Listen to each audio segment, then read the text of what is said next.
ഭഗവത്ഗീത സാംഖ്യയോഗത്തിലെ 52-ാമത്തെ ശ്ലോകം. യഥാ തേ മോഹകലിലം ബുദ്ധിർവ്യതിരിഷ്യതി യഥാ ഗന്ധാസി നിർവേദം ശ്രോതവ്യസ്യ ശ്രുതസ്യ ച. അതായത്, എപ്പോഴാണോ നിന്റെ ബുദ്ധി മോഹമാകുന്ന മാലിന്യത്തെ ഉപേക്ഷിക്കുന്നത്, അപ്പോൾ നീ ഇതുവരെ അറിഞ്ഞിട്ടുള്ളതും ഇനി അറിയാനുള്ളതിലും വിരക്തനായിത്തീരും എന്നാണ് ഇവിടെ പറഞ്ഞിരിക്കുന്നത്. നമ്മളെല്ലാവരും ആഗ്രഹിക്കുന്നത് സുഖം മാത്രമാണെങ്കിലും സുഖത്തോടൊപ്പം ദുഃഖവും വന്നു ചേരും എന്നത് ഈ പ്രകൃതിയുടെ അലംഘനീയമായ ഒരു നിയമമാണ്. ദോഷരഹിതമായ ഒരു സുഖവും ഈ ലോകത്തിലില്ല. ദുഃഖത്തിൻ്റെ കിരീടം ചൂടിക്കൊണ്ട് മാത്രമേ നമുക്ക് ഈ ലോകത്ത് സുഖം അനുഭവിക്കുവാൻ കഴിയുകയുള്ളൂ. ഈ കാര്യങ്ങൾ എല്ലാവർക്കും ബോധ്യമുണ്ടെങ്കിലും നമ്മളത് മറന്നു പോകുന്നു. എന്നാൽ ഈ കാര്യങ്ങൾ വ്യക്തമായി ബോധിച്ചിട്ടുള്ള ഒരാൾ ഇതുവരെ അറിഞ്ഞിട്ടുള്ളതിലും ഇനി അറിയാനുള്ളതിലും ഈ കർമ്മങ്ങളെല്ലാം തരുന്ന തുച്ഛമായ സുഖഭോഗങ്ങളിലും എല്ലാം അയാൾ വിരക്തനായിത്തീരുന്നു. ആത്യന്തികമായി ഇതെല്ലാം തന്നെ ദുഃഖം തരുന്നതാണെന്ന് അയാൾ നല്ലപോലെ ബോധിക്കുന്നു. അതാണ് ഇവിടെ പറഞ്ഞിരിക്കുന്നത്. മോഹമാകുന്ന മാലിന്യത്തെ എപ്പോഴാണോ നീ ഉപേക്ഷിക്കുന്നത്, അപ്പോൾ നീ എല്ലാം അറിയുമെന്ന്. ഈ മോഹമാകുന്ന മാലിന്യമാണ് നമ്മെ സംസാരത്തിൽ ബന്ധിച്ചിടുന്നത്. ആശയാകുന്ന പാശം കൊണ്ട് നമ്മെ കെട്ടി വരിഞ്ഞിരിക്കുകയാണ്. ആഗ്രഹങ്ങൾ കൊണ്ട് നമ്മൾ സ്വയം ഒരു തടവറയുണ്ടാക്കിയിരിക്കുകയാണ്. അതിൽ നിന്നും നമുക്ക് പുറത്തു കടക്കുവാൻ കഴിയുന്നില്ല.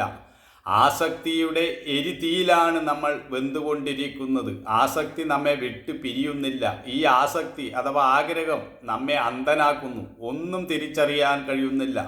ഈ ലോകത്തിൻ്റെ യാഥാർത്ഥ്യം സത്യമെന്താണെന്ന് നമുക്കറിയാൻ കഴിയുന്നില്ല.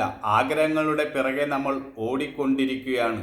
എത്ര നേടിയാലും നമുക്ക് മതിയാവുന്നില്ല. വീണ്ടും വീണ്ടും നേടണം എന്ന് ആഗ്രഹിക്കുന്നു. നമ്മൾ വാസ്തവം എന്തെന്ന് അറിയുന്നില്ല. നമ്മുടേതല്ലാത്തതാണ് നമ്മൾ സ്വന്തമാക്കാൻ ശ്രമിക്കുന്നത്. നമ്മൾ എന്താണോ സ്വന്തമാക്കാൻ ശ്രമിക്കുന്നത് അതൊന്നും നമ്മൾ കൊണ്ടുവന്നതല്ല. അതൊന്നും നമുക്ക് കൊണ്ടുപോകാനും സാധിക്കില്ല. നമ്മൾ വരുന്നതിന് മുമ്പേ ഇവിടെ ഇതെല്ലാം ഉണ്ടായിരുന്നു. നമ്മൾ പോകുമ്പോഴും ഇതിവിടെ ഉണ്ടാവും. നമുക്കൊന്നും കൊണ്ടുപോകാനും പറ്റില്ല. ഈ യാഥാർത്ഥ്യം മനസ്സിലാക്കിയ ഒരുവൻ പിന്നെ ആസക്തിയുടെ പുറകെ പോകുന്നില്ല. അവൻ ആസക്തിയിൽ നിന്നും മുക്തനായി വിരക്തനായിത്തീരുന്നു എന്നാണ് ഇവിടെ പറഞ്ഞിരിക്കുന്നത്. ദുഃഖം മാത്രമാണ് ഈ ലോകത്ത് ഉള്ളത് എന്നാണ് ബുദ്ധൻ പറഞ്ഞിരിക്കുന്നത്. ആഗ്രഹമാണ് ദുഃഖത്തിന് കാരണമെന്നും ബുദ്ധൻ പറഞ്ഞിരിക്കുന്നു. ബുദ്ധൻ ആത്യന്തികമായി മഹാവാക്യമായി പറഞ്ഞിരിക്കുന്നത് ഈ സംസാരം ദുഃഖമാണെന്നാണ്. ആ ദുഃഖത്തിന് കാരണം നമ്മുടെ അമിതമായ ആസക്തിയാണ്. നമ്മളെല്ലാവരും ഒരു വഴിയാത്രക്കാരെ പോലെ ഇവിടെ വന്നു പെട്ടവരാണ്. കുറച്ചു കാലം ഇവിടെ തങ്ങുന്നു, പിന്നെ നമ്മൾ പോകുന്നു. ഈ യാഥാർത്ഥ്യം മനസ്സിലാക്കി ഒന്നും വെട്ടിപ്പിടിക്കാതെയും തട്ടിപ്പറിക്കാതെയും ഈ ലോകത്ത് ജീവിക്കുക. ആസക്തിയെ കൈവിടുക എന്നാണ് ഇവിടെ പറയുന്നത്. ആസക്തിയെ കൈവിടിഞ്ഞവന് മാത്രമേ ആത്മധ്യാനത്തിൽ മുഴുകുവാൻ സാധിക്കുകയുള്ളൂ. ആത്മധ്യാനത്തിൽ മുഴുകാൻ കഴിയുമ്പോൾ മാത്രമേ തൻ്റെ സ്വരൂപം എന്താണെന്ന് തിരിച്ചറിയുവാൻ കഴിയുകയുള്ളൂ. ബാഹ്യവസ്തുക്കളിലാണ് സുഖമെന്ന് തെറ്റിദ്ധരിക്കുന്നവൻ അതിൻ്റെ പുറകെ പോകുന്നു. അത് പട്ടി എല്ലിൻ കഷ്ണം കടിച്ച് അതിൻ്റെ മോണ പൊട്ടി വരുന്ന ചോര കുടിച്ച് സന്തോഷിക്കുന്നത് പോലെയാണ്. ആ സന്തോഷമൊന്നും ഏറെ നേരം നിലനിൽക്കുകയില്ല. കുറേ കഴിയുമ്പോൾ ആ ചോരയെല്ലാം വറ്റിപ്പോയി തളർന്നു വീഴും. ഇതാണ് നമ്മുടെ ഭൗതിക സുഖങ്ങളുടെ അവസ്ഥ. എല്ലാ സുഖങ്ങളുടെയും ആലയം തൻ്റെ ഹൃദയം തന്നെയാണ്, തൻ്റെ ഉള്ളിൽ തന്നെയാണുള്ളത്. ഈ യാഥാർത്ഥ്യം മനസ്സിലാക്കാതെയാണ് നമ്മൾ ബാഹ്യവിഷയങ്ങളിൽ ഓടിക്കൊണ്ടിരിക്കുന്നത്.